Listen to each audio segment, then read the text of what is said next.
ថ្ងៃនេះយើងនឹងស្វែងយល់អំពីមូសខ្លាតើបងអូនស្គាល់សត្វសាហាវទេវាបានសម្លាប់មនុស្សអស់ជាច្រើនជាពិសេសគឺកុមារវាមិនមែនជាសត្វខ្លាដែលរស់នៅក្នុងព្រៃវាមិនមែនជាសត្វពស់វែកដែលចេះចឹកវាក៏មិនមែនជាសត្វក្រពើដែលរស់នៅក្នុងទឹកដែរវាមានខ្លួនតូចហើយវាចេះហើរវារស់នៅក្នុងភូមិជាមួយមនុស្សជាពិសេសវាស៊ីឈាមមនុស្សជាអាហារតើវាជាសត្វអ្វីណោះវាគឺជាសត្វមូសតើបងអូនស្គាល់វាដែរឬទេមូសគឺជាសត្វគ្រោះថ្នាក់ណាស់វាជាសត្វដែលផ្ទុកជំងឺឆ្លងជំងឺគ្រុនឈាមគឺជាប្រភេទជំងឺឆ្លង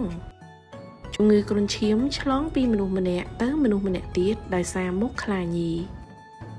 តើជំងឺគ្រុនឈាមឆ្លងដោយរបៀបណាមុនដំបូងមូសខាំអ្នកជំងឺគ្រុនឈាមនៅពេលនោះមូសបានផ្ទុកមេរោគគ្រុនឈាមនៅក្នុងខ្លួនរបស់វាបន្ទាប់មកមូសទៅខាំមនុស្សម្នាក់ផ្សេងទៀតជាចុងក្រោយមនុស្សទាំងពីរនាក់នោះមានជំងឺគ្រុនឈាមដូចគ្នាឧទាហរណ៍បងប្រុសរបស់ប្អូនកំពុងមានជំងឺគ្រុនឈាមនៅពេលនោះមូសក៏ទៅខាំគាត់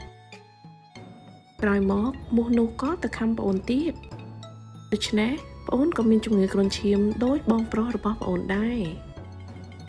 តើធ្វើដូចម្តេចទើបដឹងថាប្អូនមានជំងឺគ្រុនឈាម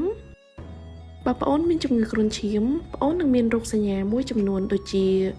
ក្តៅខ្លួនក្អួតចុកពោះឈឺសន្លាក់និងសាច់ដុំ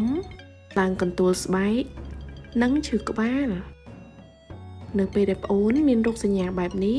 ប្អូនត្រូវទៅជួបគ្រូពេទ្យជាបន្ទាន់មានវិធីពីរយ៉ាងសំខាន់ដែលប្អូនអាចធ្វើបានគឺការពារកុំឲ្យមូសខាំនិងបំផ្លាញជម្រករបស់សត្វមូសវិធីបង្ការកុំឲ្យមូសខាំមានដូចជាប្រើថ្នាំបាញ់